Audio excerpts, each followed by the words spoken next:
Well, hello, Dr. Janet Smith, and hello, Endow ladies. So happy to have this special guest on the Endow podcast today and our YouTube channel. And for those of you who don't know, Dr. Janet Smith is a newly retired professor of sat for the Seminary of Sacred Heart Seminary in Detroit.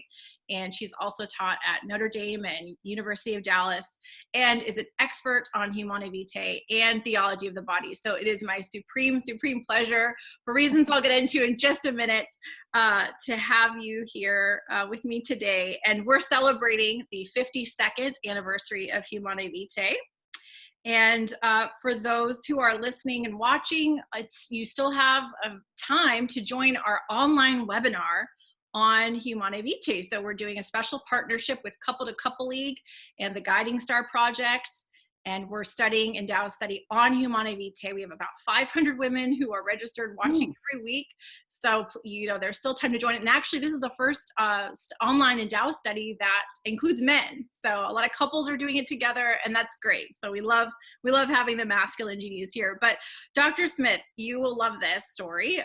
When I was just a new little eager revert, somebody gave me your CD, Contraception, Why Not? And it was just, so life-changing. I mean, from start to finish, I was immediately converted and convinced of the church's teachings, and was so excited about it that I went on Couple to Couple League's website, looked up the CD, and they were having a special. If you buy 100 CDs, it's $1 a CD. So I bought 100 copies, and I just was evangelizing on the street.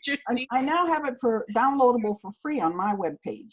You do? Well, I have to link that to our resources. That is awesome. But the interesting thing, Dr. Smith, is that I was evangelized the church's teachings on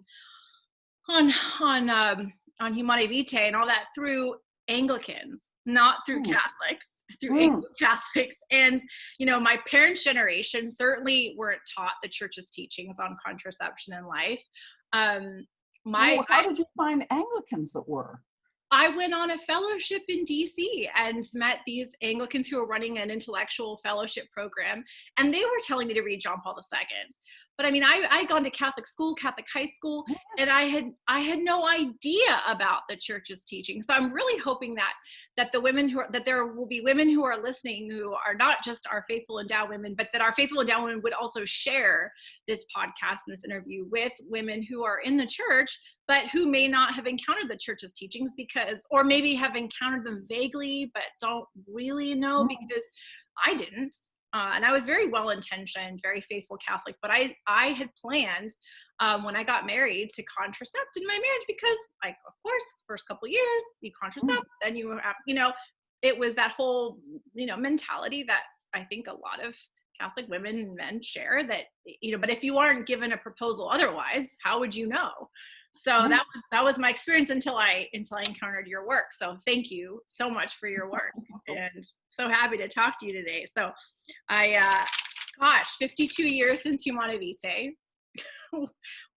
I mean, I guess there are two audiences I have in mind, and maybe we won't get to them. We would have to have a part two, but there's that first audience of those within the church who are maybe faithful to the church's teachings, but need to be equipped with more education and resources. So I have those women in mind. I have those, as I mentioned, those in the church who just need to be persuaded further and just haven't accessed kind of the fullness and richness of Humanae Vitae.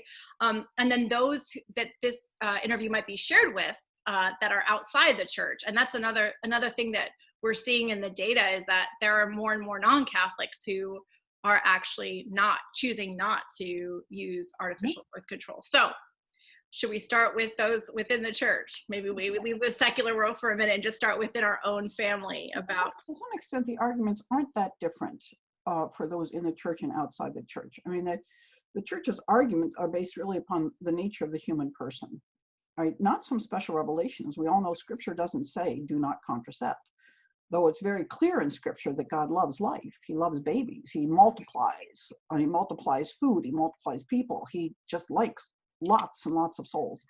Yeah. And so, and you know, Be fruitful and multiply right off the bat. fruitful, right at first, you know, well, in a certain sense, the first commandment was almost, it's not good that man should be alone. All right. So that's a sort of, don't be alone, get married. All right. And then the second one is be fruitful and multiply. That's, you know, so be in a relationship. That's extremely important. Human beings are meant to love and be loved. And so whether it's in marriage or not, one of the big insights of the Catholic Church is, and Christianity, is that we're meant to, a spousal relationship is marvelous and most people will get married, but fewer and fewer in the modern age. A lot of people want to get married, and of course that spouse is not there. Yeah. And so, and there's other, you know, unmarried men and unmarried women, and somehow they don't manage to get together. I mean, our culture is just horrible for any kind of atmosphere that makes people finding a good spouse easy. Yeah. Just a little tangent. I mean, I honestly think for my parents' generation, it was outrageously easy. Mm-hmm.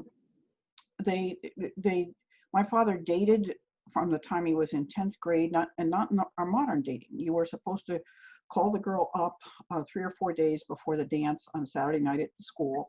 And then on Thursday and Friday nights, you practiced your dance steps in the gym. Yeah. And then you went up to the door and you met her father, you know, put his hand on your shoulder and say, son, this is my daughter. I want her back by this time. And you weren't expected to ask the same girl out the next week. You're expected not to, because you couldn't go steady. Going steady was considered to be a very seriously bad thing to do. Wow. So you could almost date all the girls in your class before you graduated, because and you could invite her sister or her best friend out next week, and nobody would think that there was something strange about that. You just sort of ask out girls. Yeah. And nobody thinks, we almost think any asking for a date now is like a marriage proposal. Oh yeah, that's why I taught high school for a number of years. That's why they don't do it. They don't do it because the date means like a marriage, almost equate to a marriage proposal. Yeah, it's a pre-proposal. Yeah, it's crazy. And so and I think my father could have married a whole large group of women, and they all had basically the same upbringing, the same background, the same values, and it would have worked. And now to find someone who shares those things is so difficult, and most everybody is damaged goods in some respect. Yeah. And it doesn't, I don't mean to label them that way, but it means they are carrying some internal baggage that makes things difficult, that they have to reorient themselves. I mean, men with pornography, it's just horrible, and it's rampant. Yeah. And it's hardly their fault. I mean, it pops up right on any screen that they're on, but that's very damaging to go into any relationship. So a lot of this goes back, honestly, to the pill, and to a completely distorted view of sexuality that was entered with the pill. God's plan, I don't even like to say that contraception is wrong. I like to say it's against God's plan for sexuality. Yeah. And that really makes people stop. It's like, oh, God has a plan for sexuality. What might that be? And I mean, he has a plan for our happiness. He has a plan for happiness, yeah. Right? And you know, the older you get, you find out that happiness is something that you can't seek. I mean, the Constitution, Declaration of Independence talks about the pursuit of happiness. You never should pursue happiness. You should pursue what is right, good, and just, and beautiful. Yeah. And happiness will come of a kind. It's not our notion of happiness, which is often everything's going my way and everything's just, you know, no problems, no flat tires, no debts, no illness, everything. I'm so happy. Dr. Simone, my mother was just saying this at brunch on Sunday. She's like, all this talk of happiness, you know, what does this even mean? Toss it out, I say. I think it's, I mean, when you hear adults say to young people when they're going out somewhere, they say, just have fun. Yeah. And I think, is that stupid or what? I mean, as if young people need to be exhorted to have fun. That's what they do. Yeah. It's better much to say something, don't do anything stupid, stay out of trouble. But right. Really, what we all should be seeking is a meaningful life, right? A meaningful life. And it can be done in so many ways. Whatever your talents and skills are, to do those at the top, the best you can is, or the best you're given an opportunity to, or you might want to say. So a meaningful life. And a meaningful life can be, in the eyes of the world, kind of miserable and unhappy, but it's that internal joy and peace that are incredible. So in marriage and family, God has knit those two together in a very interesting way. I mean, most people will tell you that having a baby it was the most meaningful thing they've ever done. And their life is totally changed, and it is. What it was yesterday and what it is today is entirely different. What it's going to be for the rest of your life is entirely different. I mean, getting married is obviously a life-changing, huge life-changing event, but not like having a baby. Yeah. And what comes with that, incredible sacrifice, incredible 24-hour responsibility, not sleeping, debts, illness, emergency room visits, everything, poop everywhere, you know. There's a reason St. Augustine called children terrorists. Terrorists, right? They take over. They take over. They do. But then at the same time, I mean, you become a slave. You really become a slave to this little thing. And at the same time, you've never had so much fun. You've never felt so much in love. You've never had so much joy and unexpected pleasures and hugs and kisses and you know, meaningfulness. And making even contact with other people becomes so easy. They talk to you about your baby, and then you talk about meaningful things. Anyway, so God's plan for sexuality was to bring people together in a way in which you're quite desperate. I mean, we have a quite desperate yearning in our hearts to be united with another. And Christopher West is very good at talking about that. This internal yearning for love, yearning to be loved and to love. And God put that in us along with, I mean, that's not what the sexual desire is. The sexual desire is for a physical union with another, which is part and parcel of this desire to say, I want that person in my life for the rest of my life, right? That's what and I want someone to want me that way. I want someone to say that I want that person in my life for the rest of my life. That's why God made us the way we are. That's what theology of the body talks about, the male body being made for the female body and the female body for the male body. And also our psyches as well are complementary and compatible, and we support each other. Right? So sexuality is about all of those things. And then this be fruitful and multiply. What does sex do? I mean, sex certainly makes people feel very much more bonded to each other. And that's an incredibly good thing. And that's why the pleasure of sex, I mean, many theologians, et cetera, have been suspicious of it because it makes you do stupid things, and sinful things, wanting this pleasure.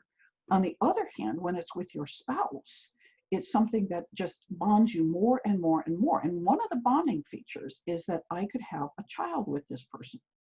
John Paul II, in his wonderful book, Love and Responsibility, which everyone should read, or at least read a popularized version of it.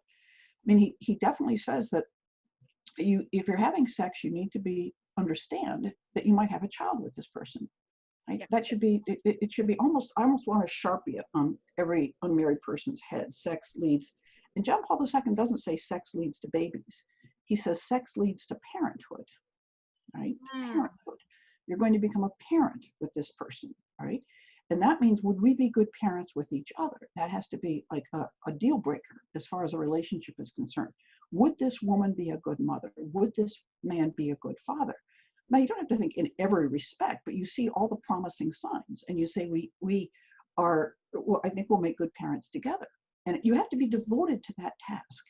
And then I often ask people to think about the difference between saying, I want to have sex with you, which unfortunately we can say to a long list of people, which is not a good idea. It's not even a good idea to make up that list. But the other thing is I want you to be the mother or the father of my children. Yeah. Think if someone says now you're thinking on a whole different plane. And you know, it's, as you were speaking, I was thinking of a close family friend of mine who you know, is Catholic, but not well catechized and, you know, contracepting in their marriage and so forth. And he looked at me, you know, about a year after his marriage, and again, doesn't read any books, probably doesn't have contraception on his shelf, and said to me, Simone, marriage is for kids, isn't it? And it's for kids, yeah, right. For kids. And I thought, wow, just in his own life experience and being married for just a year, he realizes that it's meant for something beyond romantic feelings and the affirmation of the kind of superficial happiness that you were talking about before, right? That he intuited that, like, that's definitely true. And that's a beautiful insight that our culture just thinks it's for a lifetime date. Yeah, right. That's Exactly. what marriage is like: lifetime sex, lifetime date. Whereas in the history of mankind, it's been understood you have children, you make a family, or you make a contribution, but to flip that a little bit, John Paul II in this notion that sex leads to parenthood, it's almost as if sometimes we think marriage and parenting, the purpose of them is to bring children to adulthood, but it's really that children are meant to bring their parents to adulthood. Wow. Okay, Wow. that's how you become an adult, right? And everybody should want to be an adult. Mm-hmm. You know how comforting it is when the person shows up who's an adult. If you're in any kind of a pickle, Yes. well, there's an adult in the room, and what does that mean? Someone who knows how to take responsibility and do things. Right. And Right. that's what parenthood forces you, absolutely forces you to become more orderly, more responsible, more generous, more caring. Anything that's good, you can put more in front of it, and parenting makes that necessary. Yes. And it's a lot of things that, again, in times when, say, people were poor. I mean, my father, had a job basically when he was 12, working in a grocery store. I mean, he knew how to work hard and put in hours every day and deny himself this fun and that fun Right. for better things. Our culture can be so cushy that we don't even get to that point until our 30s, where we really are now Oh, not relying. Yeah. absolutely. I mean, adulting is a word born out of delayed adolescence, right? Adulting is a word, I mean, right? it's like hashtag adulting. Like I have Mhm. to remind myself that actually I am an adult and I'm doing adult things when you're actually closer to middle age than Yeah, that's it. than you And my think. mother had her first child when she was 20, you know. She became an adult then. And Yeah. she could do things at 22 that I couldn't do when I was 40, just as far as being responsible for other people. Um, so And the whole, this is what the pill and the contraceptive mentality has given us. I mean, and I think it's hard unless you kind of sort through the logical connections to it, which I don't think are intuitive, is to say that you have all these people who actually desire humanity and connection because we're built that way, but mhm, that have all this emotional baggage to kind of sludge through, being in a fatherless or motherless home, a divorced home, pornography, all the damaged stuff that you're talking. So mhm. you have people with a natural human desire that's not going to go away, that's embedded in our human nature. Then you have all this emotional sludge to get through, and then you have a culture that elevates good feelings and superficiality and not meaning but gratification, and then we're all frustrated, right? And sad Right, and right. depressed and lonely and all the things, Mm. right? So but there is so much hope in that. I think, and I'm starting to see, and I'm hoping you agree with me on this, that this generation is tired of that, and that really wants commitment, that really wants meaning, and that Humanae Vitae can kind of be the path, the starting point to understanding how we can get there. But I think it's a big leap, right? To you know, It is a big leap. And I always want to apologize to the younger generation for my generation, because we're the ones that kind of introduced all this madness into the culture, helped greatly by the pill. yeah, I mean, the pill meant people think they could have sex without any responsibility, yeah, without any intention to have children. And when I first started giving talks on sexual responsibility, 40 years ago, I could say to people, the purpose of sex is to express your love. And kids knew that. They're all confused. Well, that means if you're in love, you can have sex, but you have to work that out. But now when you say that, the purpose of sex is to express love, people go like, what? I thought sex was just like, playing tennis or having dinner. It's just a thing you do. It's pleasurable, to be sure, but you don't have to be in love. I mean, where'd you get that idea? And so it's not something that is, as you said, intuitively obvious now to people, that the purpose of sex is to express love and to express the fullness of love that's in sex, which is being the willingness to have a parent, to be a parent with another person. That's true love. To say I want to spend my whole life with you is true love. Contraceptive sex says I want to have this momentary pleasure with you.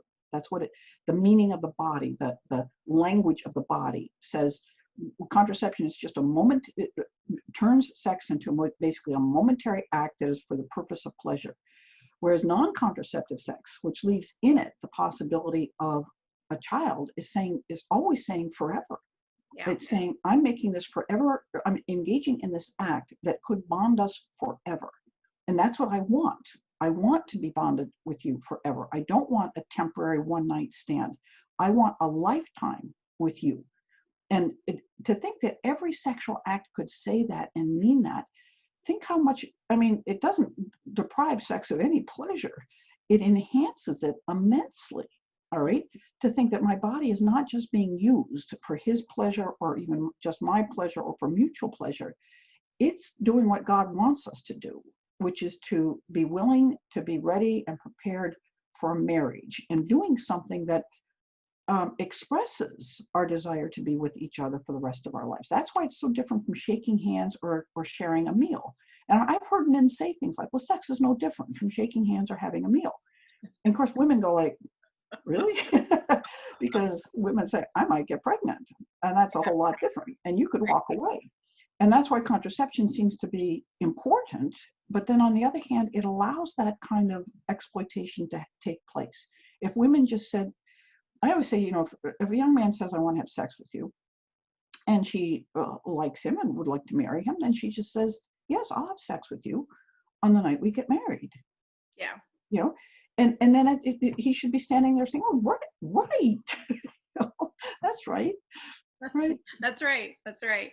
Well, I mean, I guess, gosh, there's so many places I want to take this to, but I think, you know, my first thought is that the Catholic Church is the only Christian church that is standing up for this teaching that in fact contraception is not, and from that also natural family planning, right, which is an acceptable means of birth regulation, is not contraception. Can you speak to that? Because even when I had learned the church's teaching, I still hadn't taken that leap, and I literally heard it on a bus ride with some Catholic friends, and I'm like, wait, what? Yeah. Well, I mean, I explain a lot of that on my talk, Contraception, Why Not? Yeah. And I'm going to link to it, and anybody listening has to listen to it. Yeah. A lot of it talks about the bad physical side effects of contraception, which are very, very serious, right? Yeah. Natural family planning has no bad physical side effects, number one. Well, a woman doesn't have to put all these alien drugs into her body, right? She's working with her body. A woman has, at the most, 7 to 10 days of fertility a month, right? She can figure out when that is by learning to observe certain physical signs. Right? So if the couple decide it's not a good idea to have, we hope the spouses decide it's not a good idea to have a child now, they don't have sex during that time when they're fertile, which makes perfect sense. It's like if it's not a good idea to have a baby now, don't have sex at a time when you might conceive. Now there's 3/4 of a month, 2/3 of a month, where you can have sexual intercourse where your body will not conceive. There's no egg there. The egg is not there. The fertile mucus that's necessary to get pregnant is not there. You can't not possibly get pregnant. So you confine your sexual acts to those days. And you say, well, aren't those people sort of contracepting? So no, contracepting means trying to engage in a sexual act that might be fertile and making it not be fertile. That's what it's doing. You start giving and blocking the giving at the same time. I'm giving everything I've got, but you're not. You're taking it away, right? Where in the infertile phases of a cycle, you're not withholding anything. You can't give your fertility because it doesn't exist at this point, right? You're giving all you've got. And as I say, God wants couples to have sexual intercourse. He wants them to. It bonds them, all right? So just because he's not saying you have to abstain all month long because it's not a good idea to have a child right now. Just don't have sexual intercourse at the time when you might conceive, because then you're saying a big time no to a child. When you're having sexual intercourse during the infertile times, there's no possibility of a child appearing. So you can't say no to something that's not being offered. Right. But during the fertile time, there is a way in which, the man provides the sperm, the woman provides the egg, and God provides the soul. So when they're engaging in sex, they're more or less inviting God when they're fertile. They're inviting God to create a new human soul. He decides whether or not that's going to happen. All right. When you're when you're having sex during the infertile time, you're not inviting God to create a new human soul, because there's no fertility there. You don't have a sperm, and you certainly have a sperm, but you don't have an egg that can be fertilized. I think I mean, correct me if I'm wrong, because you're the moral theologian here, but didn't St. Thomas make that distinction by saying that performing a sterile act is not the same thing as sterilizing an act? It's a good way of, yeah, exactly. Yeah, and but there could still be people who use natural family planning as a form of contraception, meaning that the reasons for using it are not. Well, I don't particularly like that phrasing, but I understand it. I think what you have to say, you can use NFP selfishly or unselfishly. Oh, okay, gotcha. Okay? And so I think contraception, in a sense, it is, in a certain sense, it's always selfish in a respect, because you are preferring your own pleasure to the possibility of having a child. Yeah. Whereas with NFP, you're saying, and there is great deprivation. I mean, if people say there's no difference between NFP and contraception, I say, well, then why not use NFP? And then they say, because it would be completely different. And I say, in what way? And they say, well, we'd have to abstain. Yeah. And I say, that's right. And abstaining is sacrificial, right? Yeah. It's sacrificing something for another good. You're not saying, you're saying it's not good. We're not saying children are bad. We're just saying it's not a good idea for us to have a child now, all right? And so you're sacrificing something in order not to do that. Whereas contraception, not sacrificing anything. And you're actually, John Paul II talked about falsifying the meaning of the act. You're kind of telling a lie with your body, because your body is saying, I'm giving myself completely to you. I'm giving my fertility to you. But contraception says, no, I'm not going to give myself completely to you. I'm not going to give my fertility to you. Whereas in NFP, you're not sort of doing and undoing at the same time. Again, you're remaining silent, whereas the other person's kind of telling a lie. And that's a huge difference. Yeah, and the thing that kind of breaks my heart is that, because I am a product of this culture, is that we're so unfamiliar with unconditional love. We're so unfamiliar with trusting each other, trusting God, saying, okay, like, I'm going to surrender into this relationship. I'm going to get married. I'm going to trust. I'm within reason, of course. I'm going to allow God into this conversation.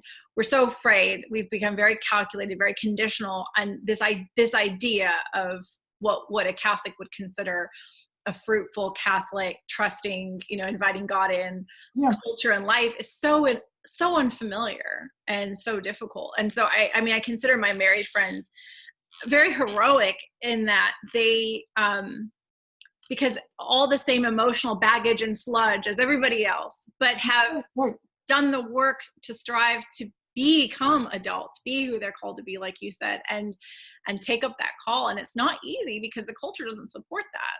The culture doesn't, but the beautiful thing is the sacraments do. And I think that's what Catholics have to become more and more just embedded in, is to say, we're not just married, we're married Catholics, all right? And that means the sacraments are going to help us. And if we're having trouble in the marriage, which you will, all right?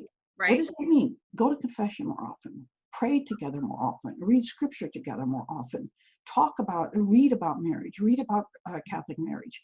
And one of the most beautiful things about not believing in divorce, right, which is every bit as essential to marriage as being open to children, right, is saying the fidelity, open to children, and lifetime commitment, right? I'm not having sex with anybody else. I'm never divorcing you. And we're having children together. That's a Catholic marriage, right? It's a Christian marriage. It's a sacramental marriage. Right. So the thing is, if you don't believe it, I have friends who told me, they said, one friend I remember saying, I don't mind it when I hate him. I hate it when he hates me. Right? And then she said, I'm so glad we don't believe in divorce. Yeah. Because when it gets hard, we know no matter how hard it gets, we're not getting divorced. And then you look at this person, you say, we're going to be together for the rest of our lives. I guess we better make it work. I don't want to be miserable. You don't want to be miserable. So let's figure out what's making us miserable, because we don't want to be miserable for the rest of our lives, because we're going to be together for the rest of our lives. So not having divorce as an option is such an incredible. It's so liberating. It's so liberating. It's so liberating. I remember a discussion on Facebook once, and someone asked a couple who'd been married 50 years, how do you not get divorced? And she says, well, you don't get divorced. Right. That's how you Well, don't get divorced. in my family, you know, we're a Middle Eastern Yeah, immigrant family, right? So divorce is not even, it's not in the psyche. It's not in the, and yeah, I was telling my godparents last week, I went to visit them, who are also my aunt and uncle, and my sister just became a marriage and family therapist. So I was telling mm, them that, you know, and that's still, you know, a new concept therapy, you know, for Middle Eastern people. And they're like, why? You know, they were just saying, like, why would anyone go to therapy if no one's murdered anyone, no one's cheated on anyone, and of course, no one's physically abused anyone? If those three things haven't happened, sounds like a good marriage to me. You know? yeah. I mean, there's many ways of thinking. I mean, I met a very happily married man and his wife, and they said just every once in a while they just go to therapy for a couple of weeks, Yeah, even if things aren't bad. They said just to sort of see, is there anything we're not talking about yeah. that There's we should bringing be? to Is there light. something we're Yeah, avoiding? And it brings it to light. Other people say, you know, that's what you have your sister for, your aunt for. You talk to her about it, and she straightens you out. right. And so there's many ways. Everybody needs some sort of marriage counseling. It's whether you get it through a paid counsel or whether you get it from your uncle. You know, Right. you're gonna need Right. it. But I think the thing, and again, I agree with, I think therapy for whatever thing Sure. can Yeah. be a positive and a good thing. But I think in their minds, because they come from, you know, American culture is so individualistic and fragmented, whereas in the, you know, and also it was a Well, they're different time. thinking that Also, the reason people go for therapy is because they're on the verge of divorce, and you're saying we're never on the verge of divorce because we're not getting divorced. So why right, go to therapy? We're exactly. not on the verge of divorce. Yeah, and the culture was, I mean, you were always with people, and you were always with, so there wasn't, you know, this wasn't like isolated suburbia.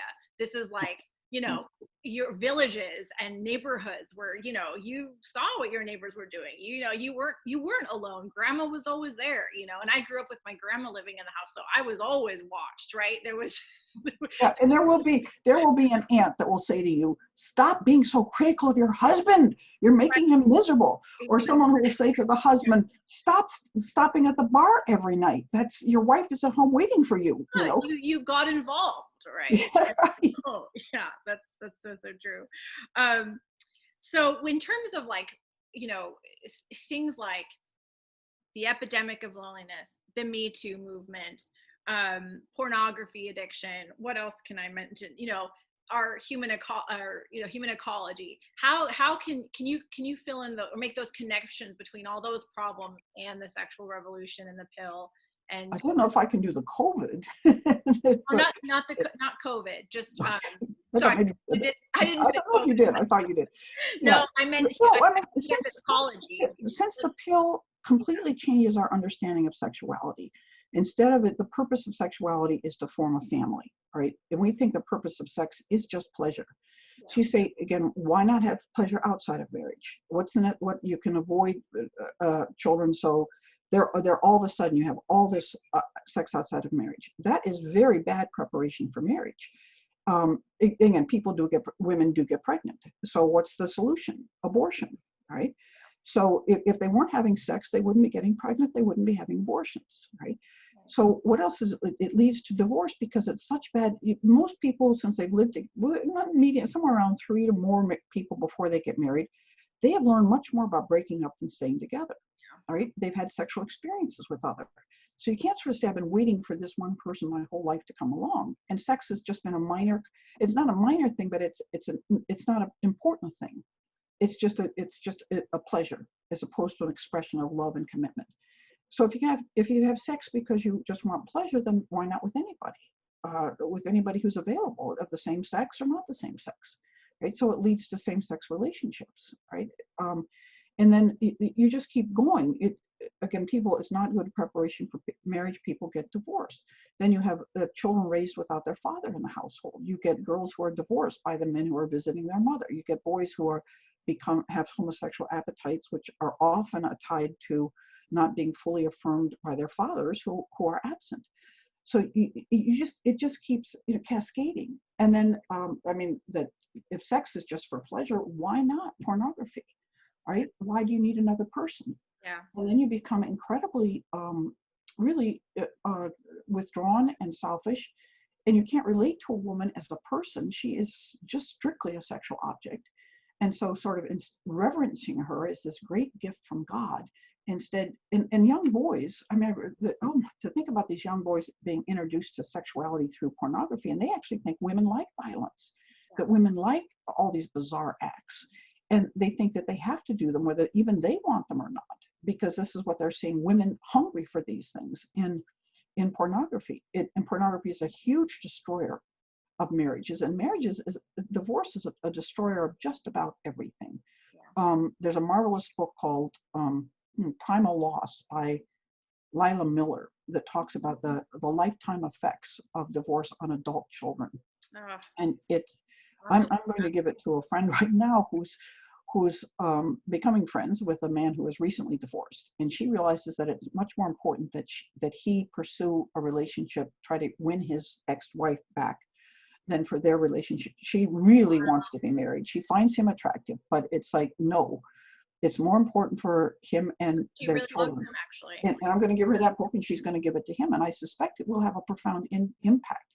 Wow. Because I mean, he's divorced, and she ran off with somebody else, and now that he's got someone sort of that she's kind of interested in, she's desperate to have him back, or at least very interested, in thinking she might lose him. And anyway, and I'm just saying, my friend has to get out of his life, because shouldn't think her or her.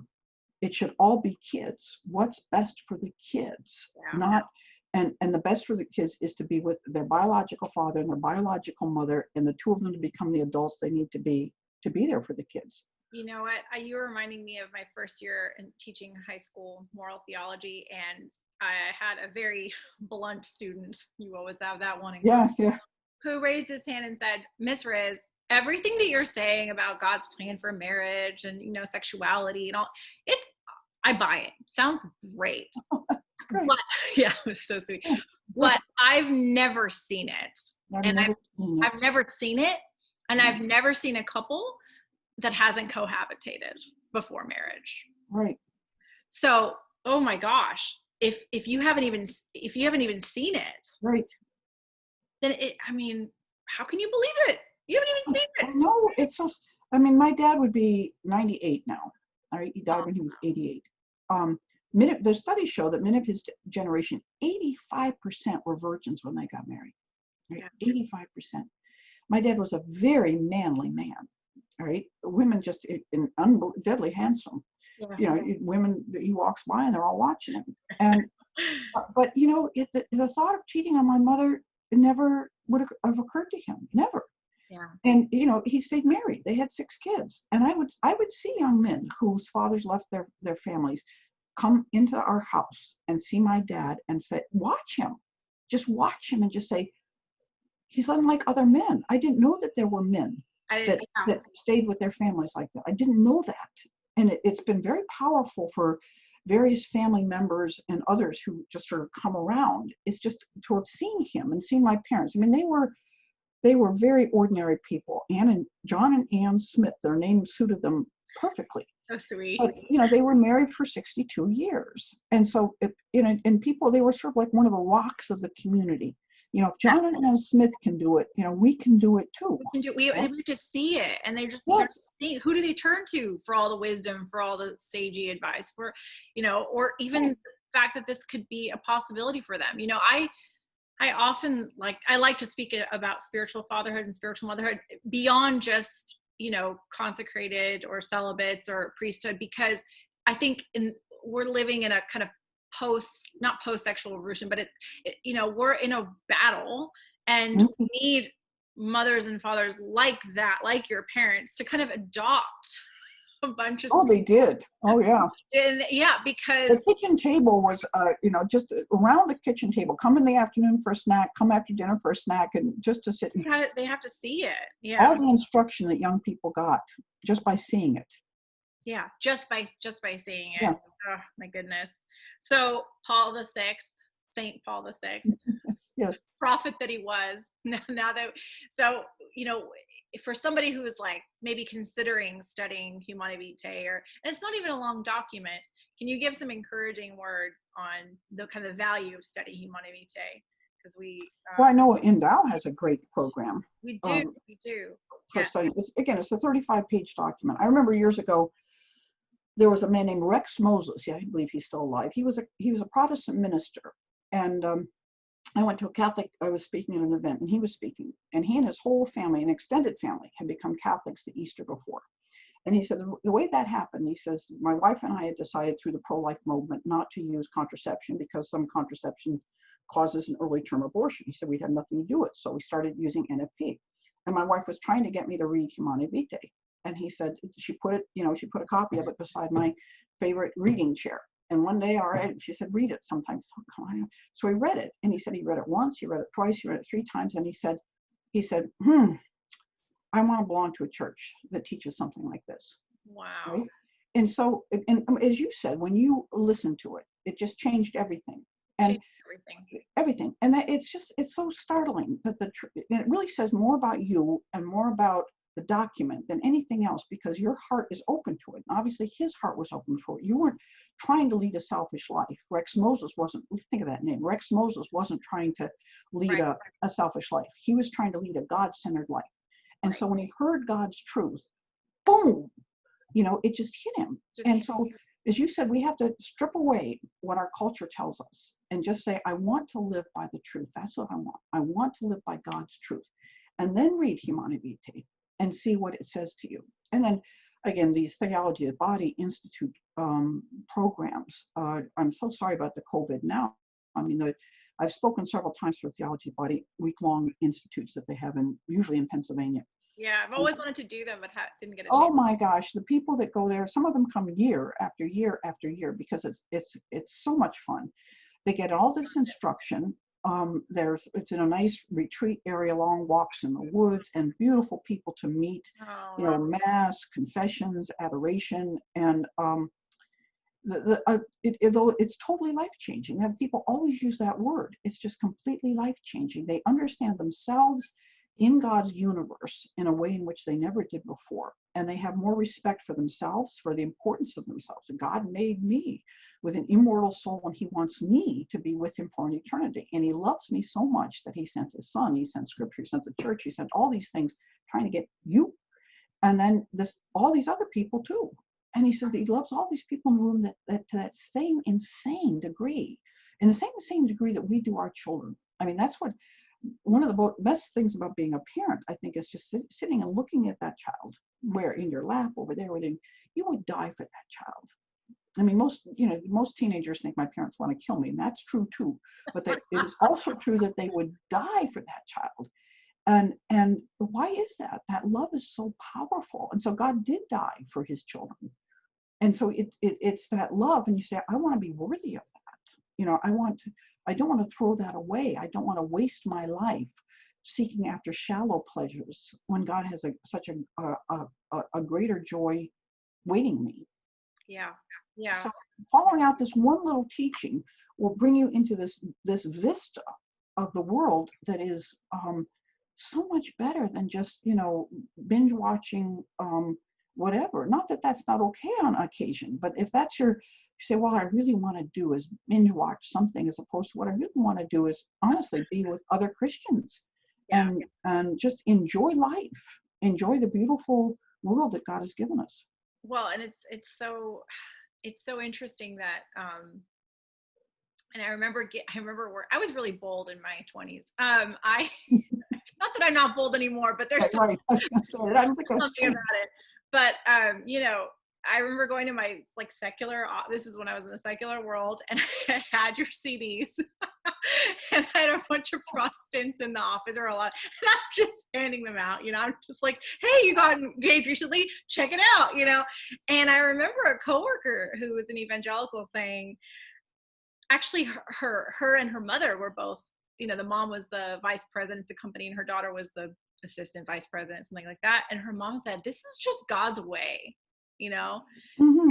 and I was shocked. I thought I was going to get in trouble. I mean, it's not unreasonable. I might've gotten in trouble.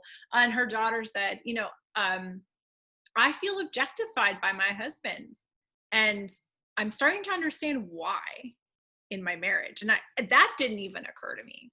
Because you think well, that's the thing. I mean, NFP marriages almost never end in divorce. Now, it's not just because the NFP. Again, they're usually religious people, and they go to church and they pray and they read scripture. But the big thing is the women feel revered, all right? The husband says, no, sex is an expression of love. It's not just to satisfy my needs. And I love you, whether you're 5 pounds, 10 pounds, 20, 30 pounds overweight or not. I love you. And, you know, you love me, whether I'm 5 or 10 or 20 or 30 pounds overweight too. Men tend to forget that it's a two-way street. Yeah. And then she really respects him. It's like, I've got myself a very unusual and wonderful man who puts my well-being and the well-being of the family ahead of satisfying his desires. Yeah. And so that bonding of mutual respect that comes with not using contraception and using natural family planning is enormous, all right? And then you're willing, you talk about things at a much more intimate level, because there is a being used that's involved in contraception. And it could be either way, it could be mutual. But in NFP, you've got to talk about when to have sex. You've got to talk about whether or not it's a good idea to have a baby or not. You have to talk about various needs and how you're going to meet them, who's pulling their weight, who's not. All of that is very much a part of constant in the lives of couples using NFP. And it really is communication as much as anything that makes a marriage. And NFP requires communication. Yeah, I was going to say, if you're able to talk about those things, right, then you're probably also going to talk about the other things in the marriage that are maybe somebody's been passive aggressive about, or, you know, but if you're used to expressing yourself about those things, then if you ever want to have a conversation that you see where the marriage is at, ask the question, would it be a good idea for us to have another child? That brings out everything. Brings out everything. It does everything. And that's important. And NFP couples have that conversation frequently. Contracepting couples can go for 5 years, 10 years, 15 years without ever having that conversation. Oh, we'll talk about that later. Oh, I'll bring that up later. And you never get to it. Yeah. Virtually almost every month, the NFP couple has that conversation because people don't want to abstain. And so you say, why are we abstaining? Why? Because we decided it wasn't a good idea to have another child. Why did we decide it wasn't a good idea to have another child? Well, we have a financial difficulty. That's why is that still there? Is it important? Or say, I was tired. Am I as tired now? Mm-hmm. Things have changed. The kids were sick, or grandma was needy. Have things changed? All of that is, you're adjusting all the time in a very important way. Yeah, exactly. Well, I'm going to link, obviously, your talk and our resources. I'm also going to link the Institute of Catholic Culture's talk on the Lambeth Conference. And I really hope, what is your opinion about other Christian churches kind of returning back to this? Because I mean, what I've been, getting from our Endow webinar lately is that something came up last week where someone said that her husband, was like, where's the history of this? Is this just some sort of like random Catholic teaching that was like made up by Paul VI? And actually, this is what the Christian faith taught since the beginning. I mean, all Christian churches were all Christian churches taught this, right? Until as you said, the Lambeth Conference of 1930. Even Gandhi was opposed to contraception. All right, so it was, you didn't develop the self-control that you needed in order to be a decent human being. I love that. No, it's not a distinctively Catholic teaching. No. Right? And again, what's really worth thinking about is does it say about what we think about the body? Again, even towards transgenderism and all sorts of things, we're saying that the body's not made well. God made us fertile all the time, or the way He made us fertile is it was a bad plan. So we're going to improve upon that plan. I mean, obviously, I have glasses because I'm nearsighted, right? Yeah. But that's because my eyes aren't operating at the level that they should. But for an adult woman to be fertile is a healthy condition. So why is she taking all these chemicals into her body to violate a healthy condition and to suppress a healthy condition?